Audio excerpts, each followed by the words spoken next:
Hey guys, welcome back to our channel App Tutorials. Today in this video I'm gonna be showing you guys how you can remove phone number from Snapchat account.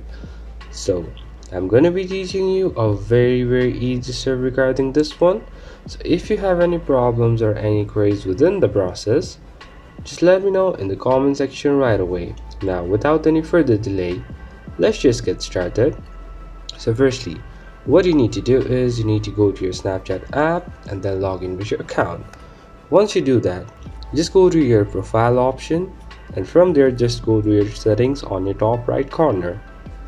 Once you are in the settings, just go to your mobile number and over here just back it off from there and just clear the number and then go back, and that's pretty much guys, that's how you do it. So I hope this video is helpful for you guys. So thank you for watching our video guys. If you like our video, please leave a like and do not forget to subscribe our channel and also hit the bell icon so you never miss an update from us.